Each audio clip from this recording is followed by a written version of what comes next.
क्या बांग्लादेश अब हिंदुओं के लिए सुरक्षित नहीं रहा?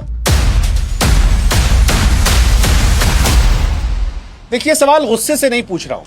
यह सवाल किसी पॉलिटिकल मकसद से नहीं पूछ रहा हूं। यह सवाल पिछले 12 दिनों में बांग्लादेश के सरजमीन पर गिरी 3 लाशों से पूछ रहा हूं। पिछले 12 दिनों में बांग्लादेश में 3 हिंदुओं की हत्या कर दी गई है। तीनों घटनाएं अपने अपने तरीके से डराती हैं। इसलिए नहीं डराती हैं कि उसमें हिंसा हुई है या लोगों की मौत हुई है। इसलिए डराती हैं क्योंकि उसमें कानून कम और बेखौफी ज्यादा दिखाई देती है। ऐसा लगता है जैसे मारने वालों को भरोसा है कि अब वो मार देंगे तो उन्हें कुछ होगा नहीं, और मारते वक्त कोई रोकेगा नहीं। कोई कहेगा कि पर्सनल मैटर हो सकता है, कोई कहेगा आपराधिक मामला था, कोई कहेगा राजनीतिक उबाल। लेकिन कम समय में एक ही समुदाय के लोग मारे जाएं तो ये केवल संयोग नहीं रहता, ये संकेत बन जाता है। इन घटनाओं के पीछे एक समान माहौल दिखाई देता है। पहले अफवाह फैलती है, फिर आरोप लगता है, फिर गुस्सा, और फिर कानून पीछे हटता है, भीड़ या व्यक्ति सामने आती है। और यही वो मोड़ होता है जहां समाज फिसलना शुरू करता है, क्योंकि लोग ये जब मानते हैं कि आरोप ही सजा है, तब कोई सुरक्षित नहीं रहता।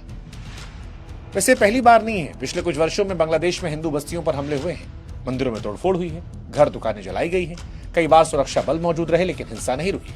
हर बार कहा गया कि ये अलग थलग घटना है, लेकिन इतिहास बताता है कि जब ऐसी घटनाएं बार बार होती हैं तो वो अलग थलग नहीं होती, वो दिशा दिखाने लगती है। जनसंख्या अचानक नहीं घटती है, समुदाय अचानक नहीं गायब होते हैं। पहले डर पैदा होता है, फिर असुरक्षा रोजमर्रा की जिंदगी में आती है, और फिर लोग पलायन कर जाते हैं। एक दिन पीछे मुड़कर देखा आता है तो पता चलता है कि जो कभी सामान्य था वो दुर्लभ हो गया। पाकिस्तान इसका सबसे बड़ा उदाहरण है।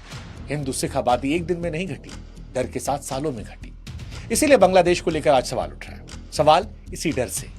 सवाल ये नहीं कि घटना के बाद क्या कार्रवाई हुई, सवाल ये कि घटना से पहले उस माहौल को बनने क्यों दिया गया जिसमें किसी को यह भरोसा हो जाए कि वो किसी इंसान की जान ले सकता है और समाज देखेगा। आज सवाल ये नहीं कौन मरा, सवाल ये है कि कौन सुरक्षित है।